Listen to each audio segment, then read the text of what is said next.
오늘의 사건 반장입니다. 서울 신당역 화장실에서 동료 영무원을 살해한 30대 남성이 최소 11일 전부터 범행을 계획한 정황이 포착됐습니다. 한편 오늘 남성의 신상 공개 여부가 결정됩니다. 경기 포천의 한 창고에서 40대 남성이 극단적인 선택을 했습니다. 남성은 죽기 전 글을 올려 아내가 외도를 했지만 오히려 자신이 가정폭력범으로 몰렸다고 주장했습니다. 식당을 예약한 후 나타나지 않아 주말 장사를 망쳤다는 글이 한 인터넷 커뮤니티에 올라왔습니다. 한 남성이 삼겹살 50인분을 주문해놓고 잠적했다는 겁니다. 뾰로롱 안녕하십니까. 자, 오늘도 드릴 말씀이 많아서 쓸데없는 얘기는 훌쩍 건너뛰고 곧바로 시작하도록 하겠습니다. 자, 진실 추적자 사건 반장 시작합니다. 부산, 울산 그리고 다른 영남 지역 주민 여러분, 이 태풍 남마돌로 인한 어려움 없으셨는지 모르겠습니다. 이 강풍으로 인한 피해는 적지 않았다고 들어서 알고 있는데요. 일단 이 정도만 해도 다행이다라는 얘기가 많습니다. 일본에 비해서는 이 남마돌이 관통했던 일본에 비해서는 그래도 피해가 거의 없었다 이런 평가가 있던데, 내일부터는 기온이 많이 떨어진다고 하니까 다들 환절기 건강 유의하셨으면 합니다. 자, 오늘 출연자 소개해 올리죠. 예, 자, 김서연 기자, 백성문 변호사, 그리고 박상희 소장, 승재현 형사법무정책연구위원 나오셨습니다. 안녕하세요. 네, 안녕하세요. 예. 자, 우리 엄마 정혜 씨 사랑해요. 꼭 원하는 딸 될게요 하신 옹심이 집사 이하늘님, 사반 보는 우리 엄마 김은혜 여사 TV 속으로 빨려 들어갈 것 같아요 하신 엄이래님, 이시영님, 비키비님, 서은숙님, 궁금님, 이쁜이님 모두 사랑합니다. 자, 그리고 신당역 사건 관련해서 원윤하님이 댓글을 주셨는데요. 이 베트남 출신 다문화 가정 주부십니다. 약간 댓글을 봤더니 어눌한 문장이지만 제가 정리를 좀 해보자면, 신당역 사건 살인자와 똑같은 성향의 남편과 이혼 소송 중입니다. 딸과 함께 이사까지 했지만 아직까지도 스토킹 당하고 있고 이러다가 죽겠다는 생각입니다. 너무 무섭습니다. 도와주세요 하셨습니다. 자, 지금 보고 계실지 모르겠는데, 자, 백 변호사님, 네. 일단 이혼 소송 중이시라니까 네. 그 소송을 대리하고 있는 변호사에게 뭐 접근 금지 가처분이나 뭐 이런 거 좀 상의를 해보시는 게 좋겠죠. 이혼 과정 때문에 하는 게 아니라 지금 그 사연이 이제 스토킹을 계속 당하고 있다라고 하셨으니까 뭐 그에 대해서 어느 정도 입증할 자료가 있다면 그건 변호를 통해서 빨리 일단 접근 금지 처분이라도 먼저 좀 받아놓으시는 게 좀 필요하지 않을까 싶습니다. 그리고 또 경찰에 꼭 신고하셔서 보호 조치 받으십시오. 물론 말씀을 드리면서도 이게 최선인지 의문이긴 합니다만 지금 신당역 사건으로 경찰 역시 비상인지라 신중하게 처리를 할 겁니다. 자, 재미는 물론 의리로 함께하는 아세이 사반 뉴스의 6반 사건 반장, 대한민국과 전 세계 동포 가족 여러분의 시선을 모아서 출발합니다.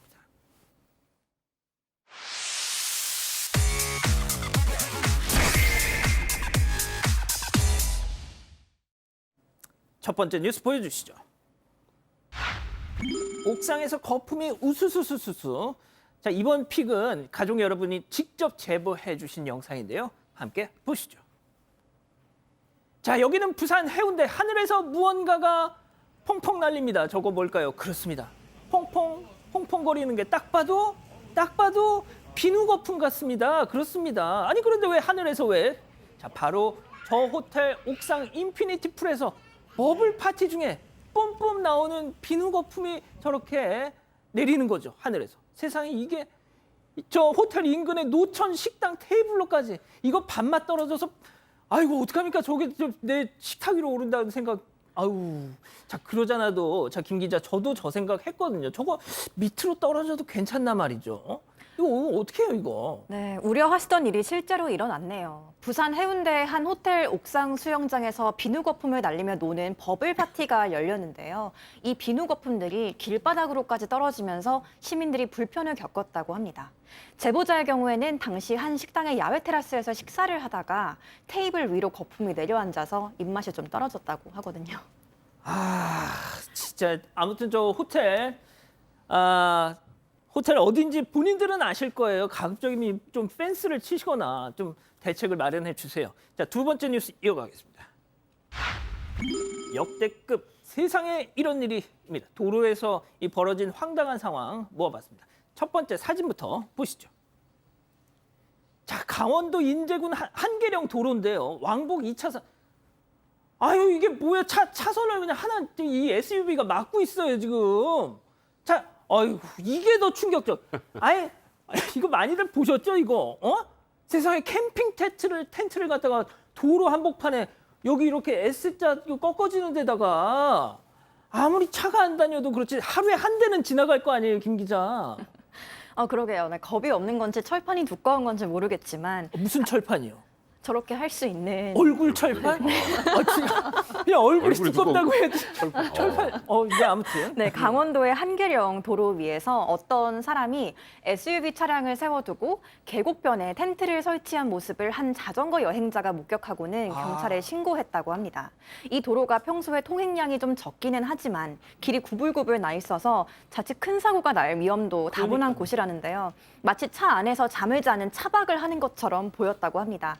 결국 경찰이 출동해서 해당 캠핑족에게 위험성을 경고하고 바로 철수시켰다고 합니다. 백 변호사님, 이거 뭐 네. 법적인 문제 따져봐야겠지만 저는 그거보다도 어떻게 저런 생각을 하지? 나 진짜 정말 이해가... 창조적이네요. 예. 근데 저 도로가 종종 저런 일이 있대요. 진짜요? 조금 전에 말씀하셨던 것처럼 차량 통행이 조금 뜸해서 그런 건지 모르겠지만 말씀하셨던 것처럼 뜸해도 차는 다닙니다. 근데 차가 다니는데 저게 차를 저렇게 떡하니 세워놓고 한 차선을 막으면 일단 저것만으로 도로교통법 위반에 해당합니다. 예. 도로 통행을 방해하는 물건을 저렇게 차선에 올려놓는 경우에는 일단 도로교통법 위반이고요. 그럼 더 나아가서 예. 이렇게 한번 생각해 보죠. 도로에 큰 돌을 저기다 하나 딱 갖다 놓으면 차량 통행 힘들겠죠. 당연하죠. 그게 제일 대표적으로 일반 교통방해죄입니다. 돌하고 저 차하고 무슨 차이가 있을까요? 똑같죠. 예. 어차피 차가 못 가는 건 없죠. 일반 교통방해죄도 해당할 수 있습니다. 자, 진짜 저런 거 하지 마세요. 자, 이번에는 인천 시내로 가보겠습니다. 자, 여기 하얀색 차 주목해 주세요. 루프 쪽이 이렇게 블룩 튀어나온 게 뭔가 리무진 승합차처럼 보이죠? 자, 그런데 뭔가 좀 가까이서 좀 가서 좀 보겠습니다. 일단 회전교차로 지나서 가까이서 봤더니 뭐야? 이 매트리스. 자, 그리고 여기 빨간 원 좀 보세요. 앞뒤 운전석, 이 조수석 뒷자리까지 사람 손으로 이렇게 차박을 한 게 아니라 인간 손으로 고정. 진짜 어쩜 좋아. 이거 제 손이었구나. 사람 손. 발골인 줄 알았는데. 이거 웃기면서도 위험한. 이거 만약 급정거라도 해보세요. 이거 앞으로 싹 그렇네. 어쩜 좋아. 뭐 두 가지 측면에서 가장 큰 문제가 발생하는데 사람 손으로 잡고 있다가 매트리스를 앞으로 확 가면 저 사람 손 굉장히 위험해질 수 있습니다. 첫 번째, 사람이 다칠 수 있다는 점에 대해서 저 부분에 대한 지적을 해드리고 두 번째는 손이 다치는 거요? 전 손이- 별로 그거는 걱정이 안 되는데. 그래도 사람이 이거 주변 그러니까 그럼 주변 차들도 예, 다칠 수 말씀- 있고 두 번째는 이게 도로교통법 39조일 거예요. 39조에 보면 인원을 제대로 채워야 되고 중량을 제대로 채워야 되고 용량을 제대로 채워서 운행을 해야 되는데 이것도 제가 봤을 때는 승용차기 때문에 안 된다고 보고 예. 그다음에 모든 차는 그 화물이 떨어지지 않도록 주의하면서 운전하도록 덮개를 씌우도록 되어 있으니까요. 뭐 사람이 다치거나 옆에 있는 차에 대한 위해가 있다는 것은 당연하지만 도로교통법 39조 1항 혹은 3, 4항의 위반 1, 2, 3, 4, 3항에 위반될 수 있으니까요. 그 3항 위반까지 좀 이렇게 처벌받을 수 있는 가능성이 있으니까 꼭 저런 행동 하시면 안 된다는 말씀드리겠습니다. 소장님, 저 무슨 심리일까요, 도대체? 그냥 용달차 불러서 네. 거기다 안전하게 탁 세워서 그냥 가면 되잖아요. 한 푼이라도 아끼려고 하는 심리가 아닐까 싶은데. 저런 거 좀 아끼지 마, 좀 제발 좀. 자, 알겠습니다. 세 번째 뉴스 이어가죠. 돼지 저금통까지 싹쓸이입니다. 영상 준비했습니다. 보시죠. 자, 여기는 무인 매장. 지금 저 남성 계산대 근처 기웃기웃대죠. 수상합니다. 저 파란색 무언가를 만지작거리는데 바로 저금통입니다. 그만 만져. 자, 계산하는 척 하더니 봉투에 설마 안 돼. 저금통까지 쓱. 이게 끝이 아닙니다. 편의점 알바를 하면서도 매대 물건을 지금 쓱. 계산대 돈도 쓱. 심지어 흘린 돈 있나 싶어서 저렇게 바닥까지 살피는 저 꼼꼼함. 백 변호사님. 네, 아, 딱 봐도 선수네요, 저거. 너무 자연스럽네요. 뭐 저쯤 되면 뭐 그냥 절도가 일상인 것처럼 보이긴 하는데, 근데 최근에 이제 무인 매장 같은 데서 절도 많이 일어나잖아요. 예. 근데 많은 분들이 그 생각을 하더라고요. CCTV 있는데, 이런 생각을 하시는데, 예. CCTV는 절도를 막진 못합니다. 그러니까 저 사람이 했다는 걸 확인시켜 주는 것 뿐인데요. 그래서 무인 매장의 절도 같은 경우는 저는 개인적으로 좀 더 좀 처벌을 강하게 할 필요가 있지 않을까. 무인 매장 요즘 굉장히 많이 늘어나고 맞습니다. 있는데, 저곳에서 저런 일들이 자꾸 이제 빈번하게 되면 사회적 신뢰, 무인 매장에서 신뢰가 많이 떨어질 수밖에 없고, 저 사람 보니까 여러 곳에서 저런 이제 다른 복장으로 일을 하면서도 뭐 여러 가지 저렇게 절도 행각을 일삼는데, 현재 저희가 보는 것만으로도 상습절도에 해당할 가능성이 충분히 높고요. 잡혔어요. 그래요? 예, 네, 뭐 잡혔어요. 방금 아마- 아까 경찰이 쫓아가는 장면도 나왔는데 네. 예, 검거됐습니다 지금. 네, 뭐 저렇게. 명백하게 상습절도 해당할 거고요. 뭐 저는 피해 금액이 소액일지라도 저런 사람 같은 경우 좀 형을 좀 중하게 해야 될 필요가 있지 않나 싶네요. 알겠습니다. 자, 네 번째 뉴스 이어가죠. 또 횟집 바가지 상술 논란입니다. 자, 사진 준비했습니다. 보시죠. 자, 강원도 강릉 한 횟집의 상차림인데 광어회 그리고 꽃게탕까지 보글보글. 반찬도 보시면은 뭐 여기 묵도 있고 뭐 멍게도 있고 해초도 조금. 자, 이 뭐가 문제인데 싶으시죠? 자, 지금부터 잘 보세요. 광어 15만 원, 꽃게탕 8만 원, 도합 이 상이 23만 원 상차림 되겠습니다. 아, 소장님. 네. 사실 횟집 가면요, 회도 회지만 일본 말로 뭐 굳이 표현하자면 치키다시라고 하잖아요. 곁들이 반찬을 먹는 재미도 있는 건데 그런 것도 없어 지금. 비싸기는 또 무지하게 비싸요. 응?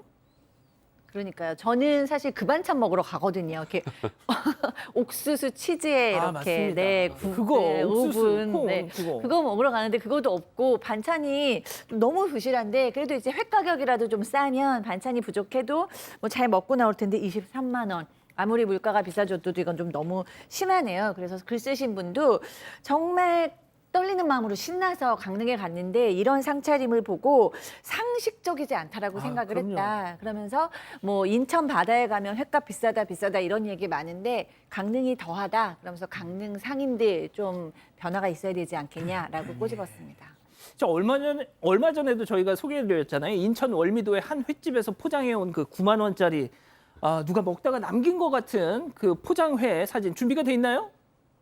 예, 지금 저것도 난리가 났었는데 승희 의원님, 네네. 이 관광지 가셔가지고 이런 비슷한 봉변 당한 경험 있으신가요? 뭐 당연히 있죠. 사실 두 가지 먼저 말씀드리겠습니다. 저런 횟집이 매우 일부에 있는 한정된 횟집일 것이라고 저는 분명히 그렇게 말씀드리고 싶고, 저도 제일 처음에 식구들하고 같이 갔을 때 모르는 어떤 횟집에 들어가서 먹다 보면 반신반의하게 되죠. 그런 과정에서 어떨 때는 생각지지 못하는 푸짐한 어떤 회가 나올 때도 있고, 어떨 때는 정말 상상할 수 없는 빈약한 회가 나올 때도 있는데, 지금은 SNS가 굉장히 많이 발달되어 있습니다. 사실 옛날 같은 경우에는 한철 장사하고 내년에 뭐 장사 안 하고 소문나지 않을 수 있었지만, 지금은 한철 장사에 바가지 씌우시면 내년 장사 굉장히 어려우실 수 있으니까요. 손님들에게 최선을 다해서 음식을 좀 대접하시는 게 필요하지 않을까 그렇게 생각합니다.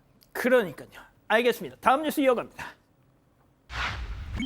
부친이 산에서 만난 여자. 이 제목부터가 이거. 자, 오늘은 어떤 사연이죠? 네, 혼자 된 노령의 아버지가 도봉산에서 만난 여성과 사귀고 있다는 사연입니다. 도봉산. 네, 아버지에 의하면 여성은 아버지보다 13살 연하고 자식들과는 연을 끊은 채 혼자 월세집에 살고 있는 사람이라고 하는데요. 문제는 이 여성이 아버지의 집에 들어와서 밥을 해주고 또 아버지가 아프면 간호도 하겠다면서 같이 살기를 원한다는 겁니다. 하지만 글쓴이는 어머니가 돌아가신 지 몇 달 안 된 상황이기도 해서 아버지가 그냥 밖에서만 데이트하셨음 하는 마음인데요. 글쓴이가 또 탐탁지 않은 부분이 또 있습니다. 그 여성이 얼마 전에 수술을 해야 한다고 해서 아버지가 300만 원을 줬다는데요. 조만간 또 수술을 해야 한다고 했다는 겁니다. 그러니까 이래저래 자식된 입장에서는 혼자 사시는 아버지 아파트에 찾고 들어오려고 하는 그 여성이 마음에 걸려 불편하다고 합니다. 그렇습니다. 자, 기다리던 퓨처 핸즈업 타임.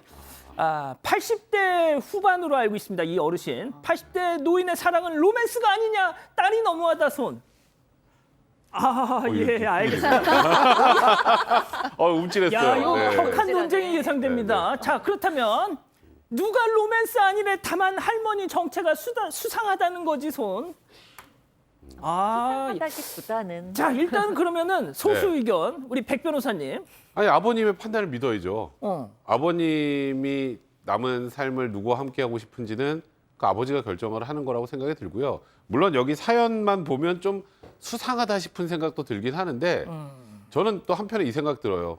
아, 이게 혹시 글 쓴 분이 서운할 수도 있는데 아버님 입장에서는 너무 혼자 외롭게 이렇게 살아가고 있는 게 자녀들도 그렇게 좀 어찌 보면 좀 제대로 못해서 그런 게 아닐까라는 개인적인 생각이 들고 또 저는 그냥 내가 내 인생 마지막을 누군가와 함께하고 싶다라고 생각을 한다면 아버님의 의견을 존중해드려야 되지 않을까 그런 생각이 듭니다. 되게 싸하네요 말하는데 굉장히 싸요. 분위기 안 좋습니다, 네, 백 안 변호사님. 좋습니다. 네. 예, 자 이건 그냥 제가 소장님께 여쭙고 마무리하도록 하겠습니다. 이 댓글을 제가 봤어요. 근데 딸의 입장을 역시나 백 변호사님이 좀 욕을 먹게끔 딸의 입장을 두둔하는 댓글이 많았습니다. 네. 아니 근데 뭐 저도 사실 백 변호사님 의견은 상당 부분 동의하는 바가 있어요. 이 두 분이 만약에 만난 지가 꽤 오래되셨고 어머님이 돌아가신 지도 시간이 지났다면 아버님이 너무 외롭게 노령에 혼자 사시는 남성이 힘든 건 사실이기 때문에 같이 결혼을 하셔서 사시는 것도 좋다고 생각해요. 근데 지금 이제 어머님이 돌아가신 지 몇 달도 안 됐고 사실 이런 경우에 아버님이 처음에는 행복하다가 나중에는 어떤 우여곡절을 겪어서 더 힘들어지는 경우도 이제 많았기 때문에 주변 분들은 만류하시는 거고 좀 더 시간이 필요한 문제가 아닐까. 아직은 좀 신뢰 구축이 안 되어 있다는 생각이 듭니다. 예. 아드님의 사연이었다고 하네요. 죄송합니다. 정정하겠습니다.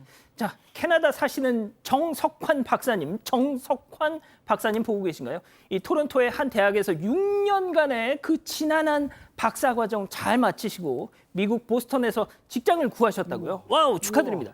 자, 힘들고 외로울 때마다 벗이 돼준 사반에 고맙다는 말씀도 전하셨죠?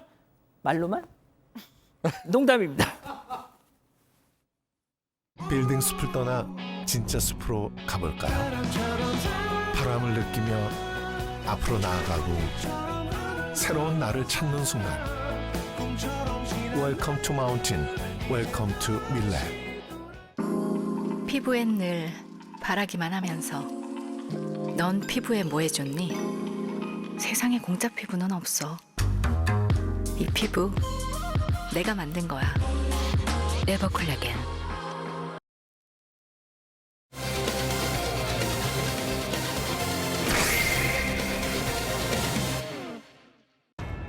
서울 신당역 화장실에서 동료 영무원을 살해한 30대 남성이 최소 11일 전부터 범행을 계획한 정황이 포착됐습니다.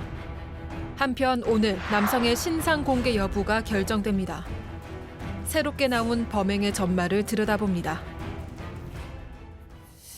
자, 김 기자, 그 전주한 신상이 공개됐습니다. 조금 구체적으로 설명 좀 해주시죠. 네, 오늘 공개된 이 남성은 31살, 이름은 전주환이라고 합니다. 경찰에 따르면 전 씨는 범행 최소 11일 전부터 범행을 계획했고 범행 당일 오후 3시쯤엔 정신과 병원을 찾아서 진료를 받은 것으로 확인되는데요. 이건 심신미약 상태를 인정받아 형을 감경받으려는 그런 계획이 있었다고 추정해 볼 수 있는 부분입니다. 실제로 그는 경찰 조사에서 자신이 우울증을 앓고 있으며 우발적인 범죄라고 주장을 했다고 하고요. 이전에 택시기사 폭행 사건으로 입건된 전력이 있는 점도 추가로 드러났습니다.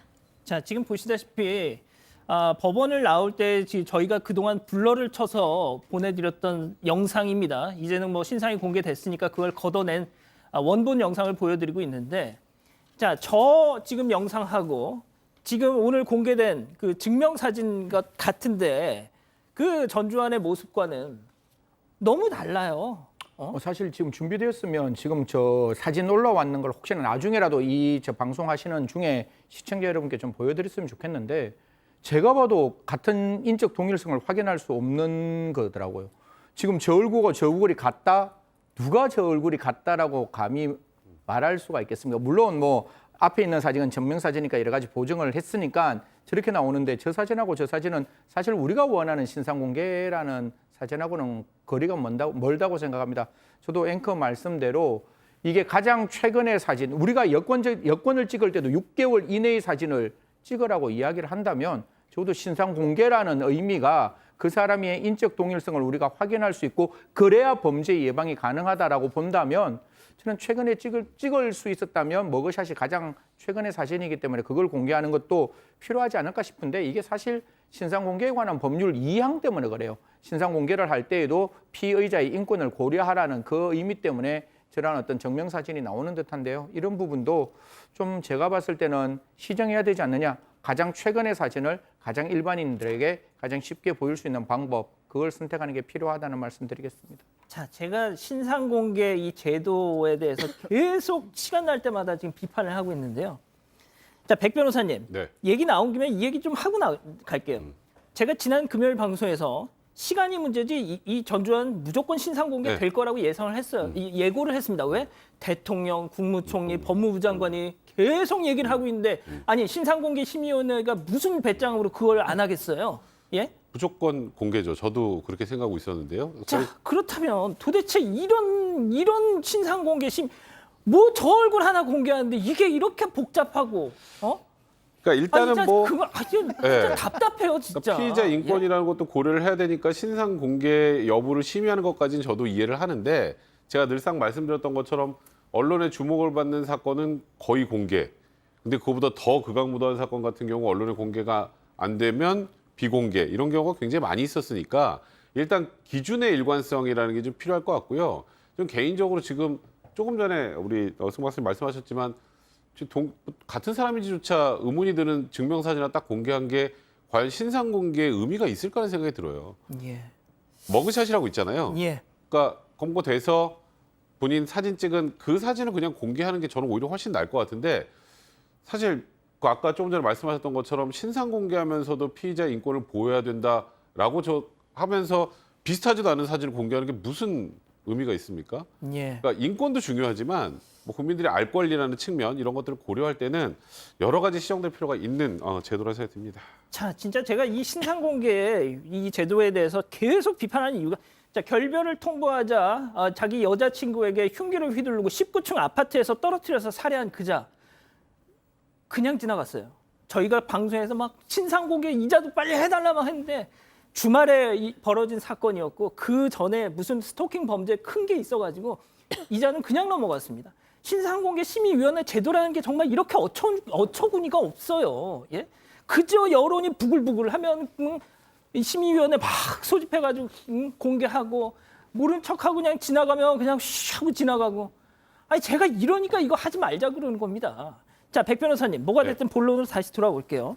자, 전주환에게 보복 살인 혐의를 적용했어요. 일단 입건은 그냥 살인죄였죠. 그런데 이제 조사 과정에서 여러 가지를 확인하면서 특정범죄 가중처벌 등에 관한 법률에 있는 보복살인 혐의로 혐의를 변경했습니다. 그러면 일단 최소 형량이 10년부터 시작입니다. 그러니까 일반 살인죄보다는 중하게 처벌될 가능성이 굉장히 많은 상황이고요. 일단 본인이 스토킹과 관련된 혐의로 불구속 상태에서 재판을 받고 1심 선고를 하루 앞둔 상태에서 이 범행을 저지르게 된 건데 일단 본인은 뭐 우울증 그리고 우발적 살인 이런 부분들에 대해서 본인이 어떻게든 형량을 좀 감경할 만한 사유들을 주장하고 있는 것 같습니다만 뭐 흉기를 미리 소지하고 있었고 그리고 이제 지금 여러 뉴스에서 보도된 것처럼 하루 일정들 대부분 다 나오지 않았습니까? 예. 위생모에 흉기 미리 준비하고 어떻게 뭐 하면 본인의 동선이 들키지 않을지 일회용 승차권 등을 구입하는 그런 정황 등이나 이런 것들을 보면 명백한 계획 범죄에 해당한다고 봐야 될 것 같고요. 게다가 전주환 본인도 오래전부터 범행을 계획했다라는 등의 진술을 했다고 합니다. 근데 오래전부터 계획했다고 하면서 왜 우발적 범행을 주장하는 것인지 좀 이해되지 않습니다만 일단 현재 과정을 전체로 종합해 본다면 우발적이라기보다는 계획적 살인이고 또 보복 살인이라고 봐야 되는 게 명백한 것 같습니다. 자, 범행 당일 우울증을 그러니까 정신과 병원을 찾아서 진료를 했습니다. 나중에 이건 누가 봐도 명백하죠. 아, 저 우울증 앓고 있어요. 저 정신적으로 문제가 있습니다. 그 알리바이를 쌓기 위해서라고 의심이 되죠. 자, 그렇다면 계속 속속 드러나고 있는 이 전주환의 행동 소름 끼칩니다. 체크포인트 짚어보죠. 피해자의 옛집입니다. 옛날 집까지 찾아갔대요. 네. 그 증산역에서 내부 전산망으로 일단 피해자의 근무 일정을 파악한 다음에 이 전 씨가 향한 곳은 피해자가 과거에 살던 옛 주거지입니다. 그런데 피해자는 이미 다른 곳으로 이사해 나타날 리는 없었는데 이를 몰랐는지 전 씨는 다른 여성을 또 피해자로 오인해 7분 정도 미행하기도 했습니다. 이후에 전 씨는 오후 6시쯤 이번엔 구산역 고객안전실로 가서 또 한 번 내부 전산망에 접속한 뒤 피해자의 정보를 검색하고는 또다시 또 주거지를 한 바퀴 돌았는데요. 그리고 나서 범행 2시간 전 저녁 7시쯤 구산역에서 일회용 승차권을 끊습니다. 그래서 피해자가 근무하는 신당역으로 이동을 합니다. 그렇게 신당역 화장실 앞에서 1시간 10분 정도를 기다리다가 피해자가 나타나자 그런 끔찍한 일을 저지른 겁니다. 그런데 범행 당일 말고도 그 이전에 전 씨는 피해자의 옛 주거지를 최소 2번 이상 찾았던 사실도 확인됐습니다. 자, 소장님, 심지어 네. 휴대전화에 GPS를 조작하는 앱까지 깔아가지고 범행을 준비했다고 하더라고요. 네, 얼마나 많은 고민을 하고 치밀하게 이것도 했다 저것도 했다 다 해본 건지를 드러내는 방식이라고 볼 수 있을 것 같은데요. 저는 이런 앱이 있는지를 몰랐어요.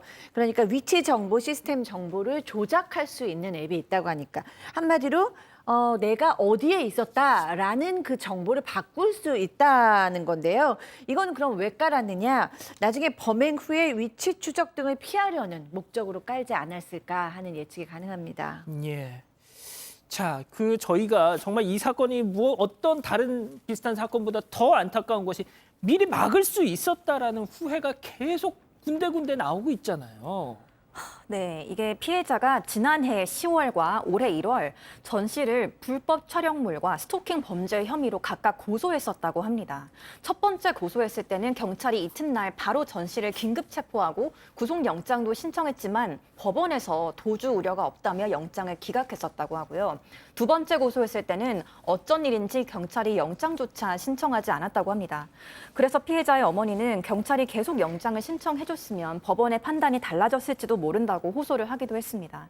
전 씨 스토킹 방식은 좀 악몽 그 자체인데요. 2019년 11월부터 지난해 10월까지 피해자한테 350번 넘게 만나달라는 연락을 했고 고소를 당한 뒤에도 합의를 종용하는 메시지를 20차례 이상 보냈지만 경찰에서는 접근 금지 등 분리 등 전혀 보호 조치가 이뤄지지 않았던 겁니다.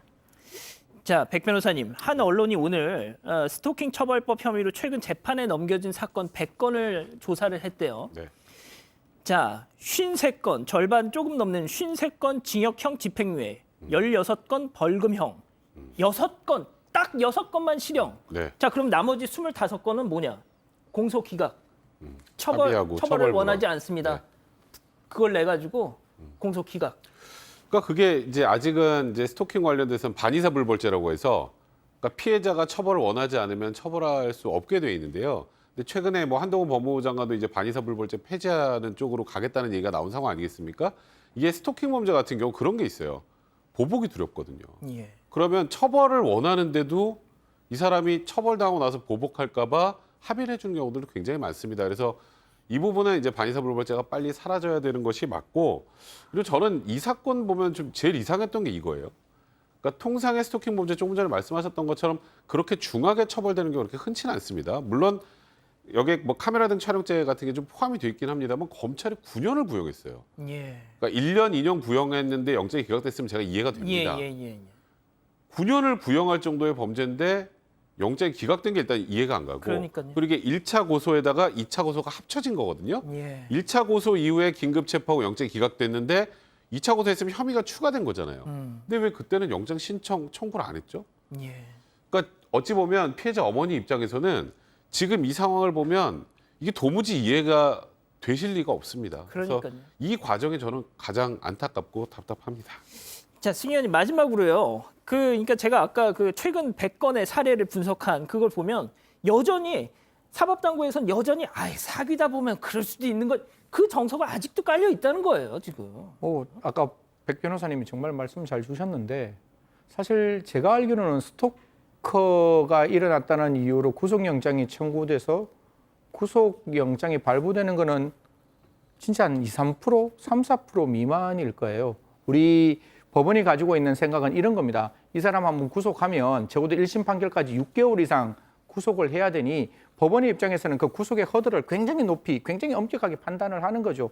제가 제일 중요하게 판단하는 거는 이런 사건에 있어서 판사에게 구속영장을 발부하게끔 만들려면 판사가 구속영장 발부하는 그 부담을 좀 줄여줘야 돼요. 그러면 판사가 구속영장 쉽게 해주기 위해서는 구속하고 난 다음에 사후에 그 사람을 풀어주는 그런 어떤 보석제도라든가 피해자 석방제도가 좀 적극적으로 활용돼야 되지 않느냐. 앞으로 스토킹을 하는 사건은 굉장히 많을 겁니다. 이런 사건에 법원이 이렇게 영장이 기각되지 않도록 또 검찰과 경찰이 영장을 적극적으로 청구하도록 만들려면 우리 전체 사회가 이러한 스토킹 범죄가 살인의 전조 범죄라는 걸 인식함과 동시에 그 구속영장의 허들을 낮추고 구속 이후에 이 피의자들이 피고인들이 보석될 수 있는 그런 사정을 만들어서 제발 피해자 중심의 형사정책이 조금 정착되기를 다시 한번 소원하고 소망하는 바입니다.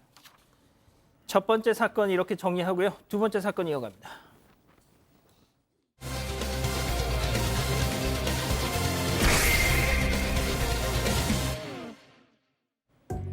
지난 14일 경기도 포천시의 한 창고에서 한 40대 남성이 극단적 선택을 한 채 발견됐습니다. 이 사건은 한 인터넷 사이트를 통해 빠르게 퍼져나갔습니다. 남성이 숨지기 전 아내의 외도를 해당 사이트에 폭로했기 때문인데요. 아내가 10년 넘게 외도를 해왔고 이 때문에 이혼 소송을 걸자 오히려 폭력적인 남편이라며 맞고소를 당했다는 내용이었습니다. 경찰도 검찰도 아무도 날 믿어주지 않는다. 모 경장이 날 회유하고 겁박했다. 남성은 죽음이 헛되지 않게 해달라면서 글을 마쳤고 여론은 들끓어오르고 있습니다. 이 남성에게 대체 무슨 일이 있었던 걸까요? 자, 지금 이 사건은 온라인 커뮤니티에서는 지금 난립니다. 좀 정리 좀 해주시죠. 네, 일단 이 남성이 발견된 건 지난 14일 경기도 포천시 선단동의 한 창고에서 창고 주인이 오전 6시에 이 남성이 숨진 채 쓰러져 있는 걸 발견하고 신고하면서부터 시작됩니다. 그 현장에서는 남성이 아버지와 아내, 아이들에게 남긴 유서 3장이 함께 발견됐는데요. 앞서 12일부터 경찰은 이 남성의 아버지로부터 극단적 선택이 의심된다는 신고를 받고 남성의 휴대전화로 위치 추적을 하고 있었습니다.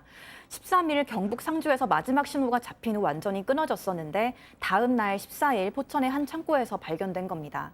그런데 이 사실이 처음 알려지게 된 건 지난 12일 이 남성이 한 온라인 커뮤니티에 아내의 외도를 폭로하는 글을 올리면서부터입니다. 자신의 자녀 셋을 둔 42살 가장이라고 소개하면서 굉장히 비관적인 내용을 쭉 썼는데요. 이 글을 본 한 누리꾼이 이상한 느낌을 받고 국민신문고에 접수해서 해당 남성이 변사자로 발견됐다는 답변을 받은 겁니다. 자, 그 온라인 커뮤니티에 남긴 이 40대 남성의 글이 어떤 내용이었나요? 일단 이 아내가 14년 동안 지속적으로 외도를 했다라는 것인데요. 그 과정에서 그 불륜의 상대방의 와이프에게 소송을 당해서 1,500만 원을 위자료로 지급했다는 사실도 뒤늦게 알게 됐었다고 합니다. 그리고 이제 남성은 이제 더 이상 살 수 없다라고 판단해서 이혼 소송을 제기를 했는데 오히려 이 아내는 아이들을 데리고 잠적한 다음에 남편이 나와 아이들을 폭행했다고 가정폭력으로 경찰에 고소장을 제출했다는 겁니다. 예. 이 남성은 경찰 조사에서 아니, 나는 가정폭력을 행사한 적 없다라고 부인을 했는데 그리고 이 아내가 오히려 외도를 저지르고 아이들을 학대한 것이다라고 주장을 했습니다만 아무도 믿어주지 않았다라면서 이 담당 수사관의 실명까지 공개를 했습니다. 일단 남성은 아내가 처벌받게 도와달라, 내 죽음이 헛되지 않게 해달라라고 이 글을 끝맺었는데요. 현재 이 글은 커뮤니티에서 삭제된 상태입니다. 자, 그럼 이번 사건 체크포인트 짚어보죠. 불륜남이 한 명이 아니었다. 아내의 불륜남이 한 명이 아니었다. 자, 승 의원님, 이게 어떤 내용이죠? 사실 이거를 시청자 여러분께 어디까지 어떤 수준으로 어떻게 말을 해야 될지가 좀 고민인데 그 데이팅 앱 같은 게 있잖아요. 그게 이제 사람들이 만나는 그런 어떤 장소에 이제 불특정 사람들을 대상으로 그 사람들과 대화를 하는 과정에서 부적절한 사진을 올리고 부적절한 대화가 오고 갔다라는 내용이 이제 나오고 있는 거예요. 사실 그 안에 보면 굉장히 좀 이렇게 우리가 부적절하게 판단할 수 있는 사진들도 올라왔다라고 이야기를 하는데 여기에 좀 충격적인 거는 두 가지가 더 보태집니다. 그러한 어떤 사진을 보낼 때 그 사진이 그렇게 완전히 제 사람 옷이 다 벗겨진 모습은 아니었다 할지라도 옆에 아이가 있었다라는 주장도 있는 것이고 또 뿐만 아니라 아이를 조금 이렇게 상태가 좋지 않는 상태로 만들어서 국가로부터 일정 부분 이렇게 지원을 받았다는 이야기들도 이 남성 지금 이제 극단적인 선택을 해서 나올 수는 없는 부분이지만 그런 부분들이 증거를 통해서 이렇게 사진을 통해서 인터넷에 알려지고 있기 때문에 참 이게 뭐 어떤 사정인지 우리가 조금 더 들여다봐야 되지 않을까 그렇게 생각합니다. 소장님 이게 제가 소장님께는 제가 마무리 뒤에 가서 다시 한번 좀 여쭤볼게요. 자, 백 변호사님, 네. 제가 이제 지금 아까 저희가 준비한 그 사진 그 이제 불륜의 증거라고 그 남편이 주장하는 단톡방 네. 스크린샷입니다. 저는 근데 이걸 실제 봤는데 네. 정말 좀 소름이 끼쳤어요. 근데 그런 내용들이 있어요. 일단 남성은 자신의 아내가 명백히 외도를 했다라고 주장을 하고 네. 그런데 이제 부인은 남편을 이제 가정폭력의 어떤 네. 주범으로 몰아서 이렇게 고소를 했다는 거지 않습니까? 그러니까 지금 이 남편의 주장에 따르면 이런 거예요. 아니 지금 아내가 외도하고 내가 그걸 알고 난 다음부터는 아내랑 같이 있은 적도 없는데 가정폭력을 행사했다고 하니까 내가 너무 황당했다. 그런데 일단 이 수사를 담당했던 수사관의 실명을 거론하면서 당신이 때렸든 안 때렸든 아내 말만으로도 기소된다. 그냥 폭행 인정하면 아내의 기분이 풀릴 거다. 이렇게 얘기를 했다고 합니다. 이렇게 주장을 일단 이렇게 한 거고요. 그러면서 아니 끝까지 내가 인정을 하지 않으면 벌도 많이 받고 아이들과 다시는 만날 수 없게 된다 이런 얘기를 들어서 어쩔 수 없이 하지도 않은 폭행을 했다라고 인정할 수밖에 없었다. 이런 취지의 내용인데요. 그로부터 일주일 뒤에 아내가 또 아동학대로 이 남성을 고소했고 이후에 남성도 아내를 아동학대로 맞고소했다. 이런 주장을 했던 겁니다. 자, 그러니까 경찰서에서 조사를 하면서 그 모 경장이라는 사람이 지금 극단적인 선택을 한 남편분의 주장에 따르면 아니 선생님 이거 폭력 행사하신 거 인정 안 하면은 나중에 아이들 못 봐요 하면서 이렇게 막 어떻게 보면 반협박적으로 얘기를 했다고 지금 주장을 하고 있는 건데 자 포천경찰서에서도 할 말은 있을 거 아닙니까? 네. 그 사건 반장 제작진이 직접 포천경찰서 관계자와 취재를 했는데요.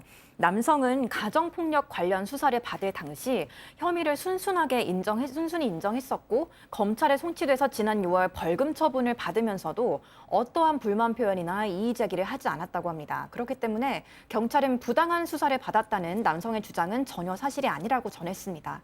그리고 아동학대 쌍방고소 사건 관련해서는 현재 경찰청에서 수사하고 있다고 덧붙였습니다. 자 그런데 지금 그 포천경찰서 저도 그 사이트에 들어가 봤는데 지금 뭐 누리꾼들이 막 와가지고 좀 장난이 아니더라고요. 네, 그렇습니다. 이제 이 이야기만 들으면 이 남편이 얼마나 분하고 억울하고 기가 막히고 원통했을까 이런 생각이 이제 드니까 거기에 대해서 많은 누리꾼들이 포천경찰서 민원 게시판에 이제 몰려가서 수사를 담당했던 경찰관에 대해서 이제 비판을 하고 있어요. 이로 끝나지 않고 그 포천경찰서를 관할하는 경기 북부 경찰청 게시판에도 이제 항의 글이 쇄도하고 있다고 합니다. 예. 자 결국 그 반응이 워낙 저렇게 누리꾼들의 항의가 이어지니까 포천경찰서장 명의로 무슨 입장문까지 나왔더라고요. 네, 포천경찰서 홈페이지에 변사자의 가정폭력 사건 관련 주장에 대한 사실관계를 알려드린다라는 경찰서장이 직접 쓴 글이 올라왔습니다. 경찰서장은 담당 수사관이 협박, 회유 등을 했다는 주장은 전혀 사실이 아니라면서 가정폭력 사실을 인정한 변사자의 진술과 기타 증거들을 토대로 혐의가 인정된 결과라고 밝혔습니다. 자, 승현님, 모르겠습니다. 제가 아까 그 단톡방 그걸 봤다고 했잖아요. 이분이 그러니까 돌아가시기 전에 온라인 커뮤니티에 그 관련 증거물을 다 이렇게 올려놓고 이렇게 자신의 처지를 호소하다가 그런 극단적인 선택을 했는데 모르겠습니다. 제가 이제 별별 상담소라는 걸 진행을 하면서도 정말 현실 부부라는 게 이런 걸까라는 생각을 했었는데 제가 그걸 보니까 너무 정말 참혹한 거예요, 이 상황들이. 물론 지금 이제 그 극단적인 선택을 하신 분이 이제 사망을 하셨기 때문에 저희가 그 사건에 대해서는 뭐 예를 들어 포천경찰서에서 뭐 그분에 대해서 가혹행위가 없었고 뭐 협박, 회유가 없었다. 그거는 그런다고 치더라도 만약에 그 온라인 커뮤니티에 그런 사진을 올리면서 제가 썩 지나가면서 시청자 여러분께 한 말씀 드렸는 게 아이가 있는 상태에서 만약에 그런 조금 부적절한 사진들을 올리고 있었으면 저는 이 부분 분명히 아동학대가 될 수 있는 부분이 있다라고 생각합니다. 사실 그 피해자는 그 남성은 사망했기 때문에 남성과 관계된 아동학대 관련 사건은 공소권 없음으로 끝나겠지만 이 여성과 관련된 아동학대 사건은 조금 더 조사할 필요가 있는 게 아니냐. 물론 자기들의 면피성 발언 아니면 그런 사건이 없었으면 당연히 그 이야기는 하실 수 있는 거겠죠. 그거는 포천경찰서의 당연한 권리이겠지만 그 내용과 더불어 이 사건이 어떻게 끝날 수 있는지 그 부분도 좀 같이 포천경찰서에서 함께 생각하셨으면 하는 마음입니다. 알겠습니다. 두 번째 사건 일단 이 정도로 정리하고요. 세 번째 사건 이어갑니다.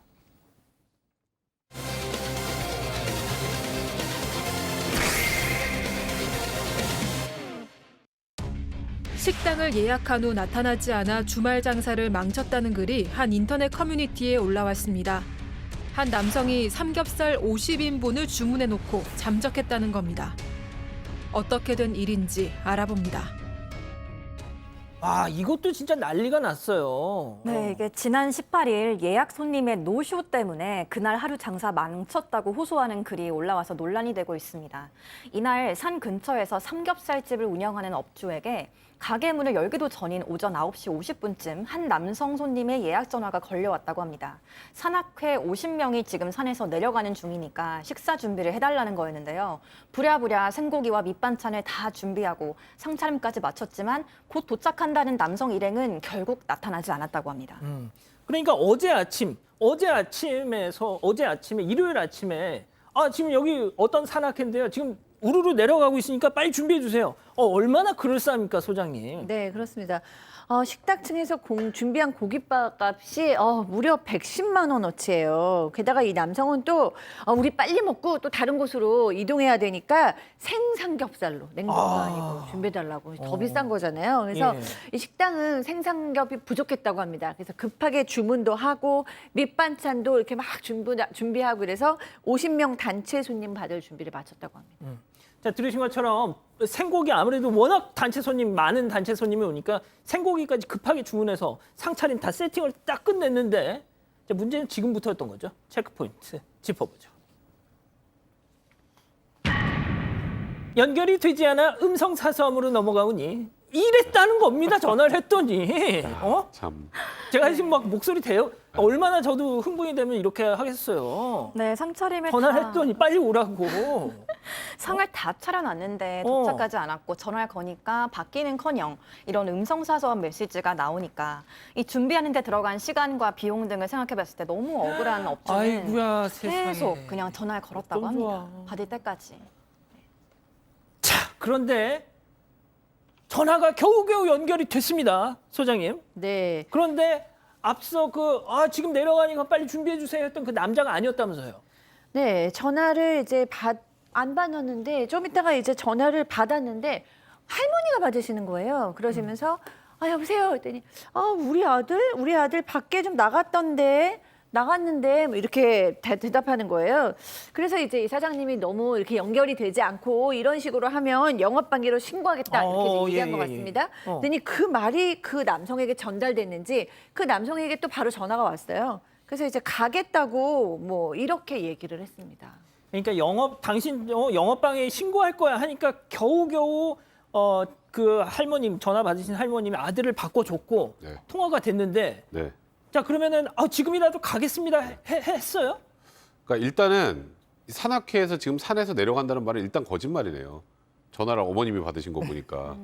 그러네. 이건 무조건 그러네. 거짓말입니다. 그래서 지금 이 이거 핸드폰도 아니었던 거 아니에요? 음식점 사장님이 핸드폰이긴 거기서 했겠다. 순간 이제 그래서 영업방해 얘기 나올까 이 남성이 전화했다는 건 어차피 가족은 맞는 것 같은데 이 남성이 또 전화를 하더니 지금 다 와가요. 50인분 상 좀 잘 차려 놓으세요. 이렇게 얘기를 했다고 합니다. 그러니까 이제 업주분도 이상하잖아요. 이상하죠. 그러면 저희 예약금 20만 원 좀 먼저 보내주세요. 그랬더니 그래요? 그럼 계좌번호 알려주세요. 제가 보내드릴게요 하고 저 예약금을 보내지 않고 이 식당에도 오지 않았다고 합니다. 야, 진짜 승현님, 제가 이런 노쇼 저희가 왕왕 이렇게 소개를 해드리잖아요. 근데 이제 우리 정서상 뭔가 주문을 하기 전에 그 계약금을 좀 걸어라. 이게 약간 우리 정서에는 안 맞는 부분이 있다 보니까 이 식당 사장님들이 그런 걸 가급적이면 괜히 또 얘기를 했다가 손님 또 기분 상할까 봐. 아 근데 이젠 진짜 이런 거 좀 해야 되겠어요. 아메리칸 스타일로. 그러니까 뭐 이게 뭐 신뢰라는 게 제가 언제나 시청자 여러분께 말씀 올렸던 것 중에 하나가 신뢰가 사회에 있어서 가장 중요한 무형의 자산이 되는데 그런 신뢰들이 자꾸 깨어지는 듯한 모습이고 지금 시청자 여러분과 제가 분노하는 지점은 첫 번째 전화를 하고 난 다음에 정말 미안하면 뭐 거기에 대해서 다른 행동을 하든지 그다음에 영업방해죄로 고소하겠다 이러니까 전화가 빡 와가지고 지금 또 내려간다라고 두 번째 거짓말하는 거잖아요. 사장님께서 돈 붙이세요 이러니까 그 돈 계좌번호까지 묻는 그 모습들을 보면 좀 어떻게 보면 죄질이 좀 나쁘지 않느냐 한 말씀 더 드리겠습니다. 사실 이거는 온전하게 사장님에게만 절대적인 손해가 나는 거거든요.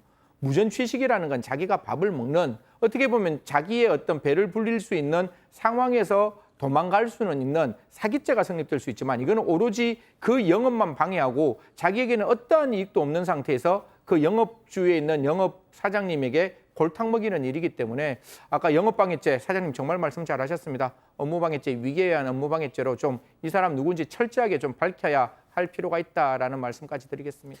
자 지금 아까 그 사진 다시 한 번만 보여주실래요? 상차림 사진. 예.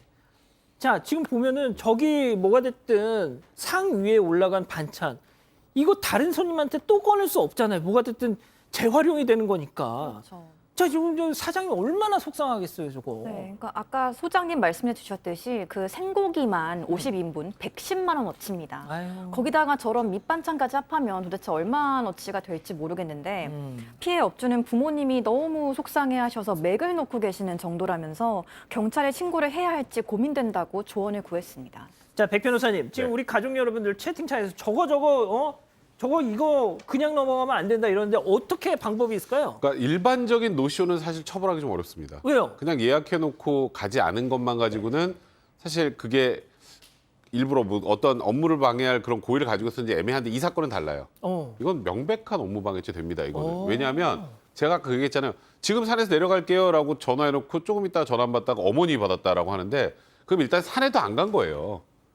지금 산에서 내려가고 있다라고 산악회라고 했는데 어머님이랑 같이 간다? 그건 아닐 거 아니에요. 그렇죠. 그러니까 이거는 처음부터 의도적으로 이제 속이려고 했던 것이고요. 그리고 한 번만 하고 안 갔으면 또 모르겠는데 다시 연락이 됐잖아요.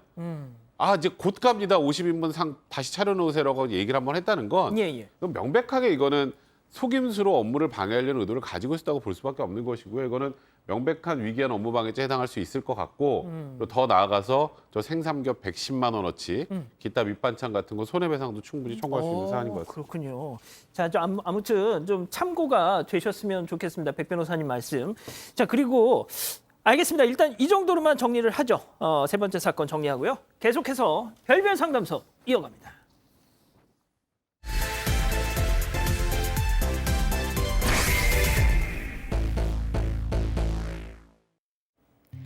결혼을 앞두고 운 좋게 아파트 청약에 당첨됐다는 강 씨. 계약금과 중도금은 강 씨가 이미 납부했으니 남은 잔금은 아내가 부모님께 도움을 받아 치르기로 합의하면서 신혼집 마련 계획은 일사천리로 마무리됐습니다.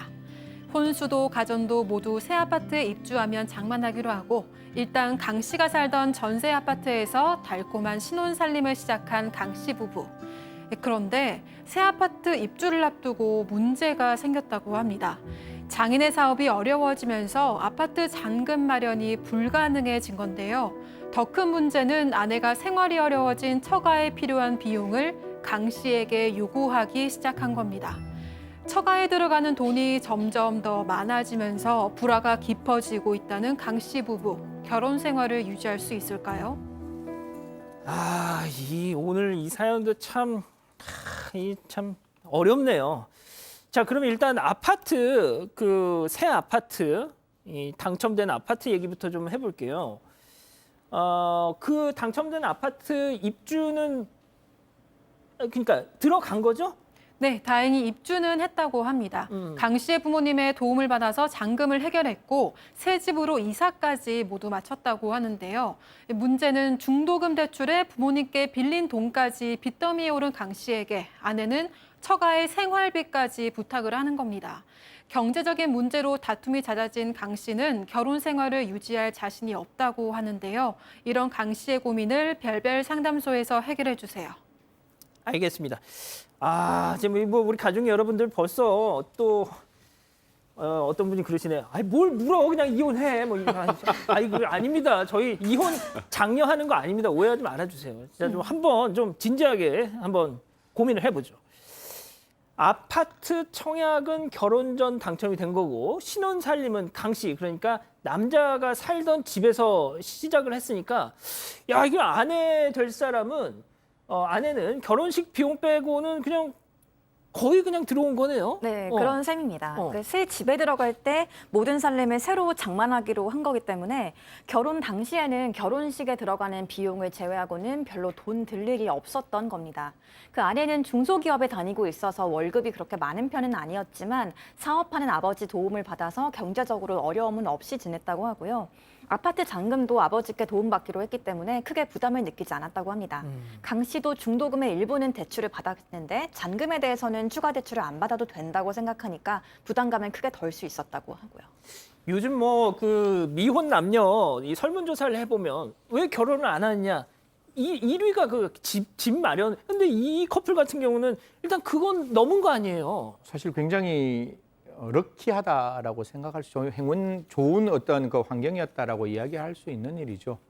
사실 아까 전세 보증금도 있었으니까 이 전세 보증금 빼면 또 일정 부분 대출도 갚을 수 있는 일이고, 그래서 신혼 초에는 굉장히 좀 이렇게 안정된 생활을 했다라고 합니다.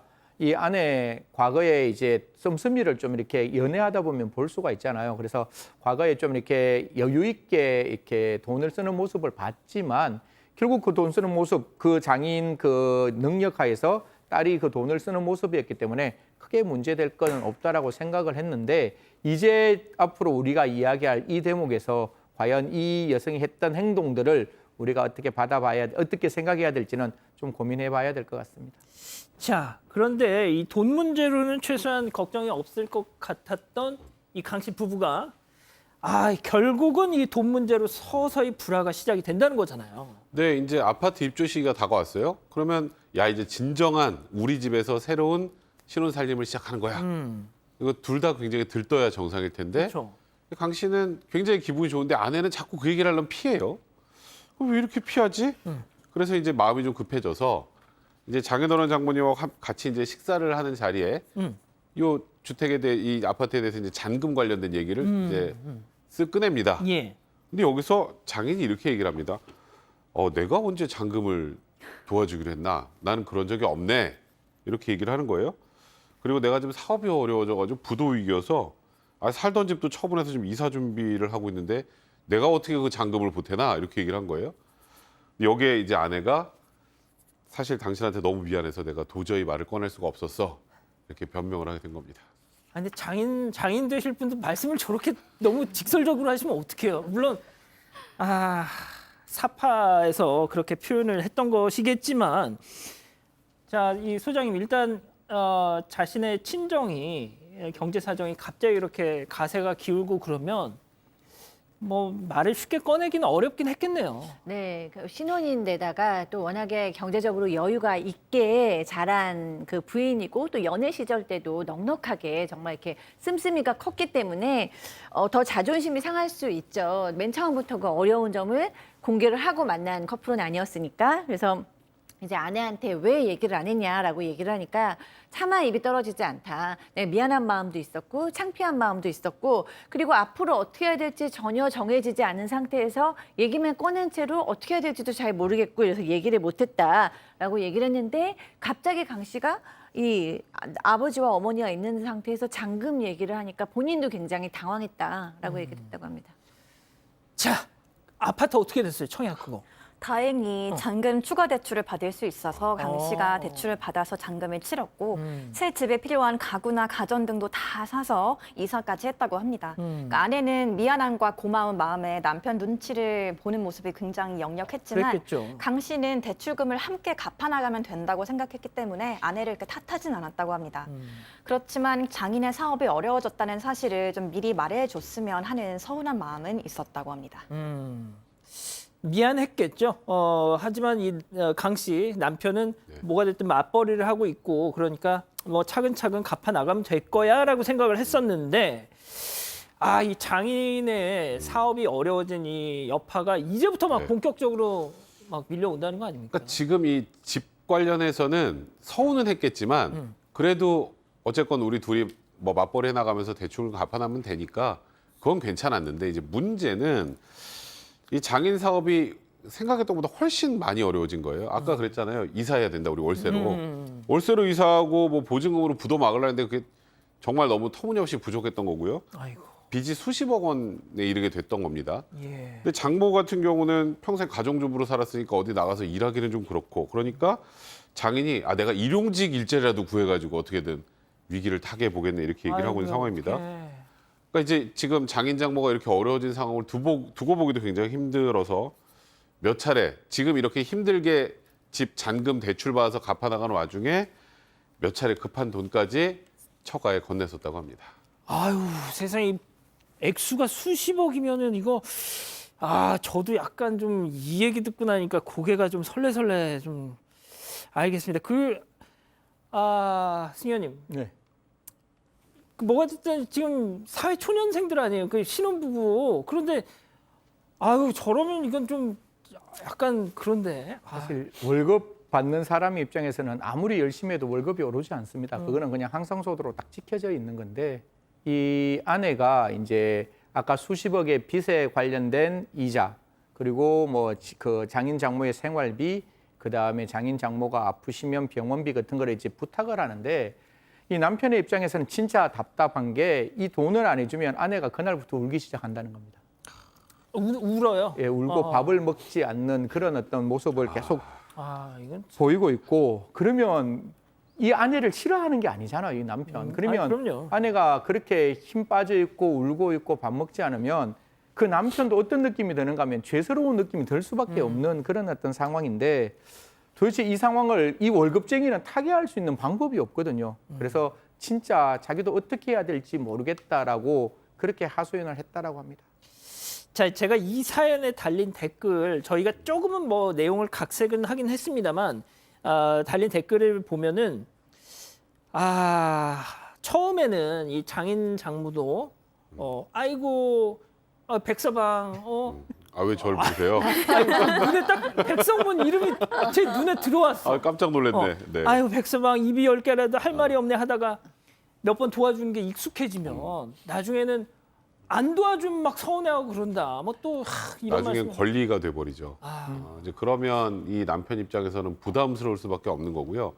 사실 여기서 이런 정도 상황이라면 아내랑 헤어져야 되는 건 너무 매몰차일지 모르겠지만 지금 이런 상황이 계속 반복되면 이 부부도 현실적으로 부부 생활을 제대로 영위하는 게 불가능합니다. 아주 돈이 많다면 모르겠지만 너무 돈이 많아서 처가 빚도 갚아주고 척척할 수 있을 정도의 능력이 되는 게 아니라 사회 초년생으로 월급 벌어서 지금 이 집 대출금 갚기도 빠듯한데 계속 처가 이슈로 지금 이 부부가 부딪히게 되면 과연 행복한 결혼 생활을 영위할 수 있는 그런 커플인지 그런 안타까움이 좀 드네요. 자, 그런데 김 기자 보니까 혼인 신고를 아직 안 했대요. 네, 좀 차일피일 미루다가 보니까 아직까지 하지 않았는데 이 결혼식을 하고 이미 부부로 1년 가까이 살기는 했지만 강 씨 입장에서는 더 늦기 전에 헤어지는 게 맞는 게 아닌지 좀 고민되는 상황이라고 합니다. 예, 알겠습니다. 그러면 이쯤에서 법적인 부분 좀 따져보죠. 별별 상담소 오늘 궁금증 짚어보겠습니다. 처가의 빚 때문에 아내의 잦은 돈 요구. 이혼 사유가 될까요? 일단 아직은 안 되는 것 같아요. 아직은 안 되는데 곧 될 것 같습니다. 아이고야. 좀 말이 좀 너무 잔인할지 모르겠습니다만 예. 처가에 빚이 많다는 이유만으로 이혼 사유가 되는 건 당연히 아니죠.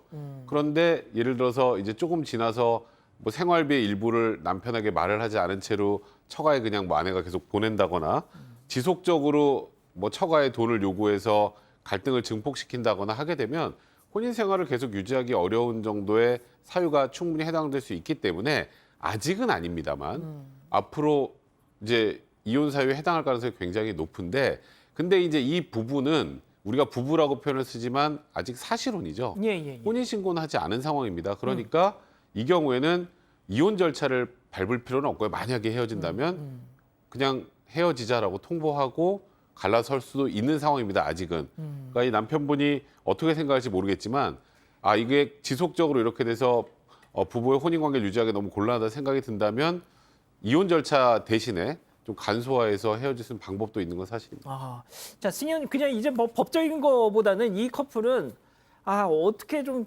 누군가의 조언이 좀 필요해 보이는 것 같습니다. 자, 승현님, 댓글에 또 이런 얘기가 있어요. 배우자 집에 빚이 많으면 지옥문이 스스로 열리는 것이다. 일단 빚 독촉에 시달리면 배우자 얼굴에 수심이 가득해지기 때문에 이거는 참 아닌 것 같다. 뭐 이런 또 얘기가 있어요. 참 이럴 때 그냥 제가 저희 뭐 장인의 이야기라면 이 빚을 그냥 장인께서 직접 돈을 벌어서 갚기에는 저는 조금 어려운 상황이라고 봐요. 수십억의 어떤 빚이 있으면 물론 저는 반드시 빚은 그 채권자에 갚아야 된다. 그게 사회적인 정의라고 생각하지만 또 사회 안에는 그 사람에게 회생할 수 있는 기회를 주고 있습니다. 그래서 자기가 회생할 수 있는 여러 가지 법적 청산 절차가 있으니까요. 그런 절차를 통해서 최대한 자기의 빚을 낮출 수 있는 장인 장모의 빚을 낮출 수 있는 상황을 만들어내야 되지 않을까. 그래야 자기 딸하고 살고 있는 남편에게 부담이 좀 적을 것 같습니다. 그래서 그런 여러 가지 방법을 좀 고민했으면 좋겠다는 말씀 드리겠습니다. 자, 소장님 그래도 일단 이 두 사람의 애정 전선에는 지금 문제가 없으니까 지금 저희가 고민하는 거거든요. 네. 근데 저는 사실 글쎄요. 법적으로는 뭐 매정하게 뭐 생각을 할 수도 있습니다만 이제 상담학적으로 보면은 그렇다고 결혼을 했었다가 갑자기 친정에 돈이 없어졌다고 해서 사실혼으로 바뀔 수 있는 것이냐. 이거는 현실의 문제이기도 하지만 애정의 문제이기도 하다라는 생각이 들고요. 우선 아내가 물론 이제는 현실을 좀 직시하고 온실주의 속의 화초인 생활을 하면 안 되죠. 울고만 있으면 안 되죠. 어떻게든지 친정을 좀 도우면서도 그러나 친정을 돕는 것에 지금의 남편의 관계를 이렇게 크게 해치워서는 안 된다는 현실을 직시해야 되고요. 이 남편도 저는 좀 개인적으로 하고 싶은 이야기가 우리가 결혼을 할 때는 사실 최악의 상황을 서로 맞을 수 있다는 걸 각오하고 하는 면이 있죠. 그래서 남편도 갑자기 병에 걸릴 수도 있고요. 남편도 경제적인 위기에 처할 수도 있습니다. 근데 이렇게 경제적인 어려움이 있다고 해서 바로 내가 버려야 된다라고 생각을 한다면 그게 참 부부일까라는 생각이 듭니다. 알겠습니다. 자, 김 기자, 우리 가족 여러분들은 지금 제가 일단 언뜻 본 것만으로도 이거는 아니다. 지금 이렇게 말씀을 하시는데요. 네, 그렇죠. 좀 그런 분들이 많으세요. 판단은 일단 남성의 몫이라고 대부분 말씀하시는데 특히 아내분이 처가 생활비까지 요구하는 건 좀 정신적 독립이 좀 부족한 그런 것 같다는 분도 있고요. 그렇지만 상록수님은 살다 보면 더 힘든 일도 있을 수 있다고 이혼은 최후의 일이라고 말씀하시면서 그냥 장인 장모님 파산 신청하시고 아내분이 최대한 절약하면서 잘 살아볼 그럴 계획을 해보시는 것도 추천을 하시네요. 알겠습니다. 자, 별별 상담소 이렇게 정리하고요. 글로벌 픽 이어갑니다.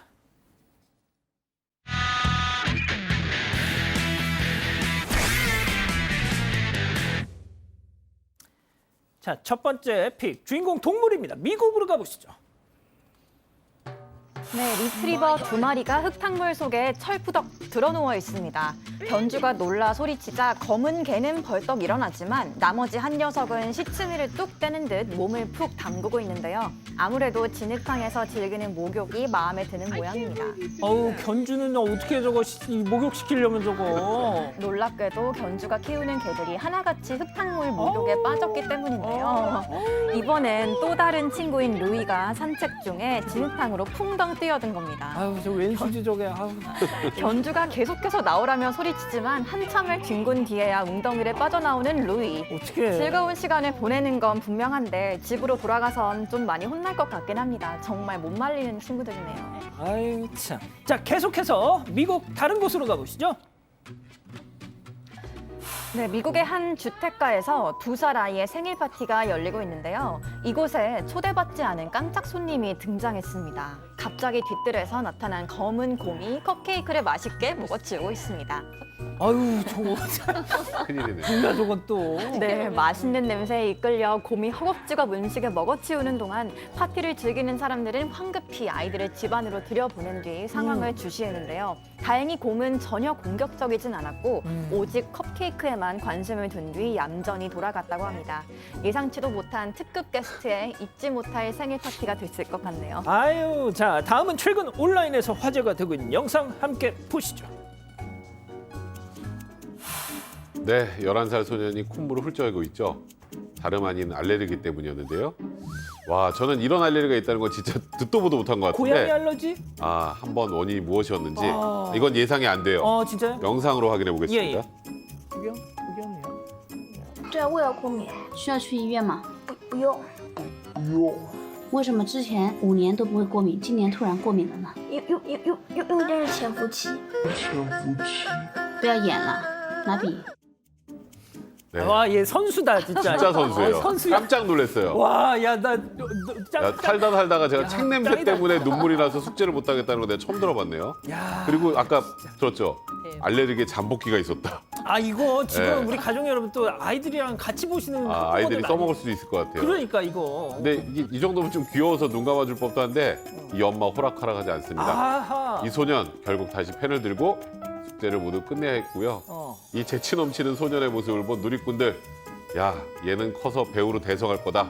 이런 반응을 보였다고 합니다. 야, 진짜 그 아들의 그 엄마. 자, 다음은 인도로 가보시죠. 네, 한 여성이 오토바이를 타고 집 앞에 멈춰섰습니다. 여성이 주차하려는 사이 뒤따라오던 오토바이가 바로 옆에 정차하더니 뭔가 힘을 낚아채는데요. 네, 강도들이 노린 건 바로 여성의 목에 걸린 큰 목걸이였습니다. 네, 하지만 이 여성 정말 용감합니다. 강도의 옷깃을 꽉 붙잡아 버립니다. 근데 지금 질질 끌려가. 네, 근데 강도들이 오토바이를 타고 달아나려고 했는데 여성이 어떻게든 강도를 붙잡으려고 하는데요. 그러자 뒷좌석에 탄 강도가 오토바이 속도를 이기지 못하고 바닥으로 철푸덕! 바닥으로 이렇게 안 떨어져. 네. 안 넘어지는데? 네, 안 철푸덕 넘어지- 떨어집니다. 네, 강도를 끌어내린 여성 필사적으로 목걸이를 사수하려 하지만 강도가 재빨리 몸을 일으켜 목걸이를 집은 뒤 다시 오토바이를 타고 달아나 버립니다. 너무 좀 안타깝네. 그냥 간 거잖아요. 네, 소란을 듣고 달려나온 이웃 주민이 뒤늦게 오토바이를 쫓아가 봤지만 소용없었고요. 현재 강도들은 경찰이 수배 중이라고 합니다. 알겠습니다. 자, 5번째 픽 미국으로 가보시죠. 네, 미국의 한 패스트푸드점 내에서 몸싸움이 벌어졌습니다. 한 남성이 주먹을 날리려고 하자 3명의 일행이 동시에 반격하면서 남성을 구석으로 밀어붙이는데요. 이후 분을 이기지 못하고 몇 차례 더 주먹을 휘두릅니다. 구석에 몰린 남성, 눈을 감고 화를 짓누르는 듯 하더니 메고 있던 가방을 풀러 뭔가를 꺼내고 아직은 지금 꺼냅니다. 뭔가를 꺼냅니다. 뭐가 나올까요? 네, 남성이 가방에서 꺼낸 건 다름 아닌 둔기였습니다. 화를 참지 못한 듯 곧장 둔기로 테이블을 내려치더니 유리 칸막이까지 마구 깨부수는데요. 이후 자신을 공격한 남성들을 향해 둔기를 들고 위협하고 있습니다. 일단 나중에 검거가 됐겠죠? 네, 당시 목격자에 따르면 둔기를 든 남성이 한 여성에게 다가가 전화번호를 물었다고 합니다. 하지만 여성이 이를 거부하자 말다툼으로 이어졌고 그녀와 함께 있던 일행들이 참지 못해 먼저 주먹을 휘둘렀던 겁니다. 이후 남성은 경찰에 체포됐지만 변호사를 선임해 보석으로 풀려났고요. 현지 언론은 남성이 정당 방위를 주장할 가능성이 높다고 보도했습니다. 알겠습니다. 자, 오랜만에 메가박땡 영화 관람권 이벤트 당첨자 소개해드려야죠. 한진실님이 보내주신 고양이 영상인데 신기합니다. 보시죠.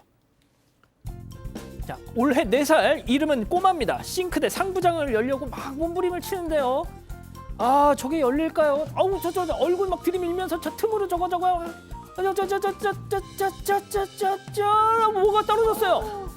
역시 먹이를 꺼내려고 세상에 자기 얼굴을 들이밀면서 진짜 저거 고양이 녀석들은 정말 아주 진짜 사람 못지 않습니다. 알겠습니다. 신기합니다. 예, 사랑하는 사건 반장 가족 여러분, 시원한 밤 되시고요. 저희는 내일도 별이 6개 반, 4반, 6반 저녁 6시 반에 다시 옵니다. 자나깨나 코로나 조심. 안녕히 계십시오.